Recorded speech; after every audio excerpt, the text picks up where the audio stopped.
was born and raised in Detroit, which some people tell me is kind of a surprise, because I'm pretty much, I think, known as an artist who is inspired by landscape. And Detroit was not a place where they had a whole lot of this kind of landscape. They had plenty of factory landscapes, and I grew up in Detroit and worked in factories and worked as a clay modeler for the Chrysler Corporation for a while. And but Detroit and I somehow didn't get along real well. I knew it wasn't a place I wanted to stay. And after I graduated from Wayne State University as an art major, and then went into the Army, and I wound up with a master's degree from Michigan State, also as an art major and a painter, that I got went out to Los Angeles and got my first teaching job after I completed the PhD at Ohio State University. And the PhD was a studio degree. It was, and I feel that's when I really became an artist, was a 3-year program. It was solid and straight through, and they, I feel, taught me an awful lot about what painting is and what art's all about. And at the time, it was the heyday of abstract expressionism, and I certainly had a dose of that. But by the time in 1960, when I graduated from Ohio State, that the abstract expressionism was out. And so we were all, the artists I knew in California and everything, were looking for another path. And what I decided is that I really wanted to go back, and so I went back and did the kind of Winslow Homer thing of sitting by the ocean in California and painting with an easel and doing all of that. And that's what began to make me think about landscape as a major subject. And the more I knew about it, the more I became engaged. And for several reasons and stuff, after, well, by 1970 in California, that was about 10 years, that I had scheduled a big show in La Cienega, which was a major thing, and the gallery went belly up, and I was the head of a department at Chapman University, and I realized I just was not ahead of, I'm just not good at that. And the job offer came from Illinois State University. They needed a person to teach painting, and the more I thought about that, I applied for it and did get the job, and that's why I'm here.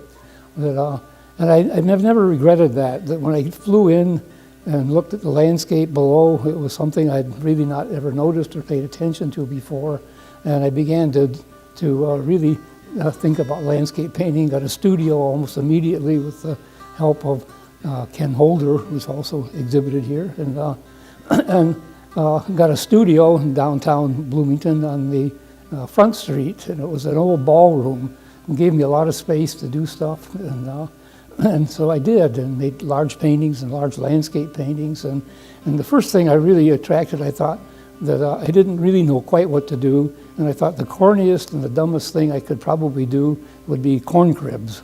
I had not seen them, I didn't know what they were. I thought they were barns until somebody finally told me, those are not barns, they're corn cribs. And but I did corn cribs for about maybe a year, and along with landscapes. These were big landscapes. And a New York gallery reached me, and that gallery was the O.K. Harris Gallery in New York.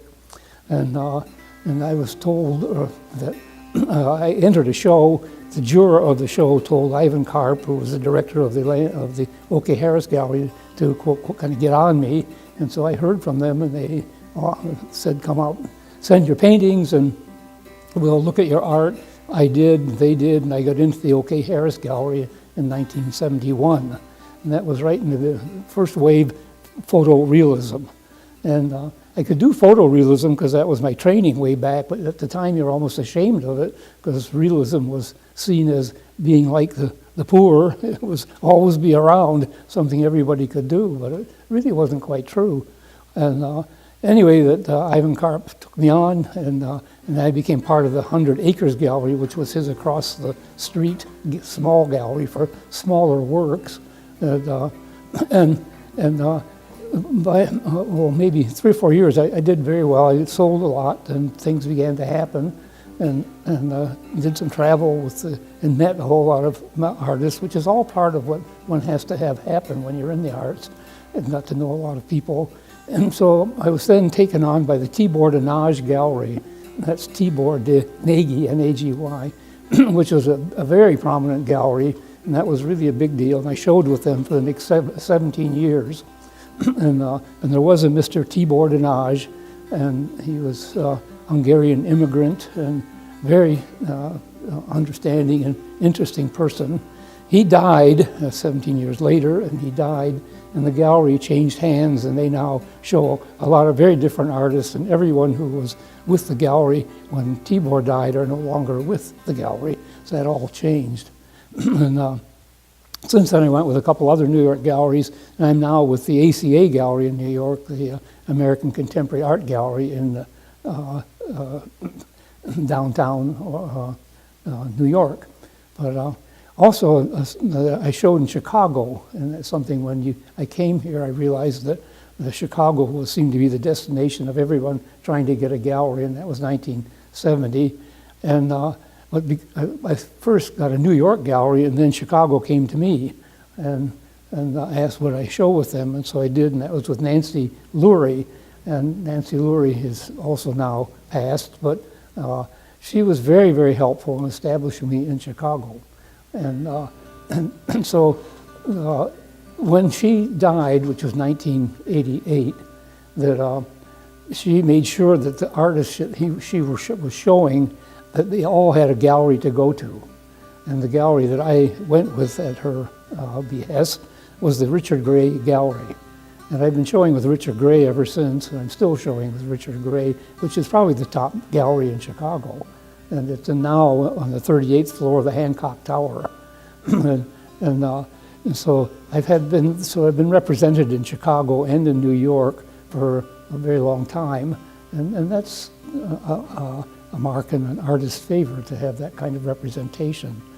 In the meantime, I was also trying to establish myself as a teacher here at ISU, and as an art, I taught 25 years then, became full professor, and I feel one of the large honors that I was offered was to become a distinguished professor. They offer that to one, maybe two faculty members of the 800 people who teach there, that each year they offer one or two people the rank of distinguished professor. And in 1988 I was given that award, and it was a real thrill to get that, and also offered a couple years later the Watercolor Honor Society. There's something called the National Watercolor Honor Society, which is centered in Springfield, Missouri. If you happen to be in Springfield, Missouri, it's worth a trip to the museum there, because the whole thing is devoted to watercolor, and it's a major collection, and the Watercolor Honor Society is based there. And they gave me the Lifetime Achievement Award, which again has a medal attached to it, and it's very nice to get a medal and have a show and in that kind of company. So I feel very awarded and very good about what I have been able to achieve in the art realm, and beyond just being here. That something that I have been working with particularly has happened just because of my wife Marlene, who has been very helpful in all of this. That Marlene and I have bought a building in downtown Bloomington, and Ken Holder used to have the third floor as a studio, and I had the second floor as a studio. Ken Holder moved out to his own studio, and I bought the building from him. And we turned that into a gallery. And it's where I'm actually sitting right now in the gallery space. And that's been very helpful too, not only for the art sales that have come along because of it, but because the people in town have been able to know me through my art and to get to know both Marlene and I. And I think that lots of people know me as the artist in Bloomington, so that's been very rewarding. It's nice.